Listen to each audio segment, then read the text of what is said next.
Okay, we're going to continue on today.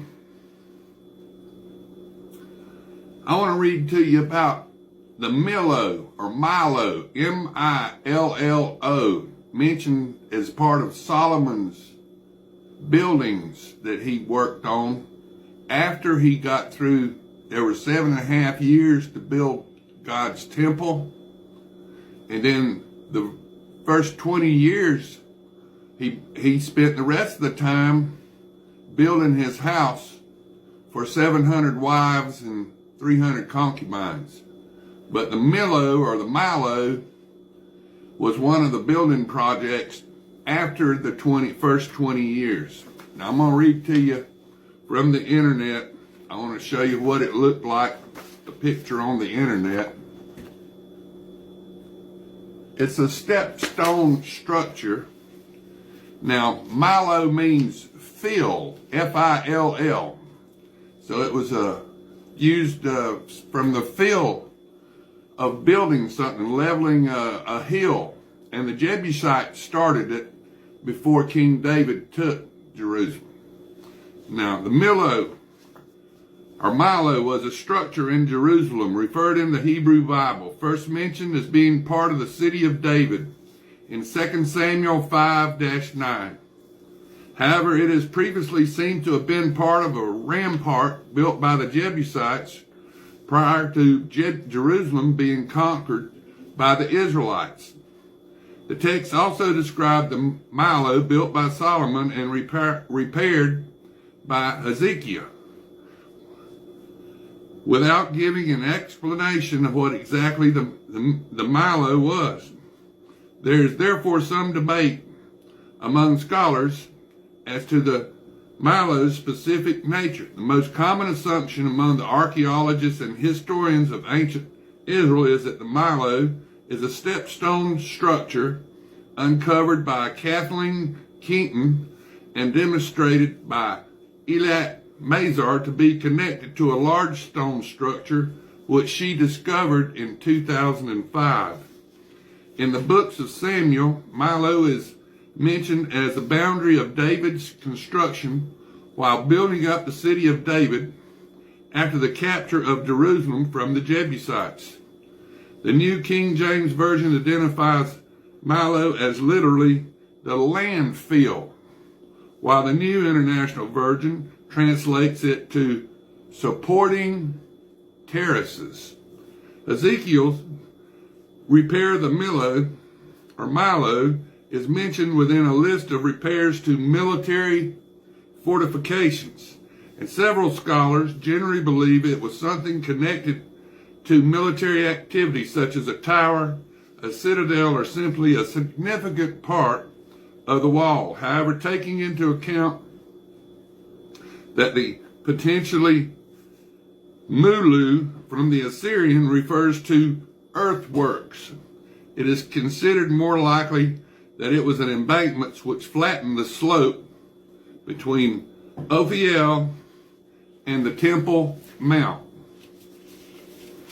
A recent excavation by Eilat Mazar directly above the stepstone structure shows that the structure connects with and supports the large stone structure.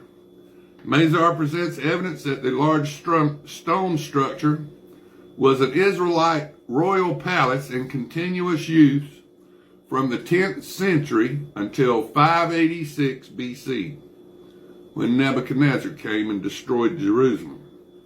Her conclusion that the stepstone structure and the large stone structure are parts of a single massive royal palace makes sense in the biblical reference to the Millo as the house of Millo in 2 Kings 12, verse 20, as a place where King Joash was assassinated in 799 BC while he slept in his bed. Milo is derived from fill, F-I-L-L. The stepstone support structure is built of fills. This identification has also been supported by other archaeologists. More recently, some scholars have proposed the location of the biblical Milo is a fortified area surrounding the Gihon Springs. Now that's what the internet says about Milo. Now, we're going to continue on in our Father's Word. This is 1 Kings, verse 19, or chapter 20, verse 7. This is 1 Kings, chapter 20, verse 7. So the king of Israel called all the elders of the land and said, "Notice, please, and see how this man speaks trouble. For he sent to me for my wives, my children, my silver, and my gold, and I did not deny him." And all the elders and all the people said to him, "Do not listen or consent." Therefore he said to the messengers of Ben-Hadad, "Tell my lord the king, all that you sent from you to your servant, the first time I will do, but this thing I cannot do." And the messengers departed and brought back word to him. Then Ben-Hadad sent to him and said, "The gods do so to me, and more also, if enough dust is left in Samaria for a handful for each of the people who follow me." So the king of Israel answered and said, "Tell him, let not the one who puts on his armor boast like the one who takes it off." And it happened when Ben-Hadad heard this message, as he and the kings were drinking at the command post, that he said to his servants, "Get ready." And they got ready to attack the city.